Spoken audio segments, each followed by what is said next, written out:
انس رضی اللہ تعالیٰ عنہ سے روایت ہے کہ میرے چچا جن کا نام میری ہی طرح انس تھا وہ جنگ بدر میں شریک نہ تھے۔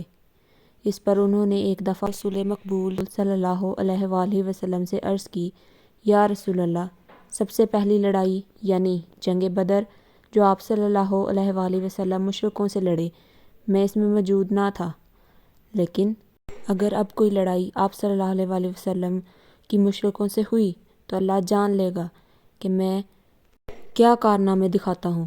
پھر جب احد کی جنگ کا موقع آیا تو مسلمانوں کے قدم اکھڑ گئے تو میرے چچا انس نے یوں دعا کی کہ اے اللہ، میں ان میدان سے ہٹنے والے مسلمانوں کے لیے تجھ سے معافی طلب کرتا ہوں۔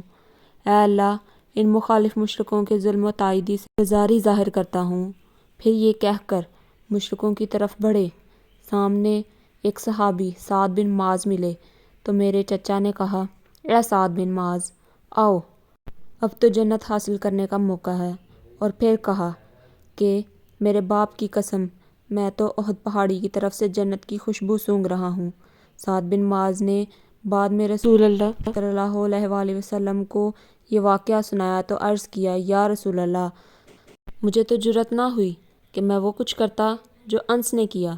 راوی کہتا ہے، ہم نے ان کے بدن پر کچھ اوپر 80 زخم پائے، کچھ تلوار کے، کچھ نیزے کے، کچھ تیروں کے، اور ہم نے ان کو میدان جنگ میں مقتول پایا، ایسی حالت میں کہ دشمنوں نے ان کے ناک، کان وغیرہ کاٹ لیے تھے۔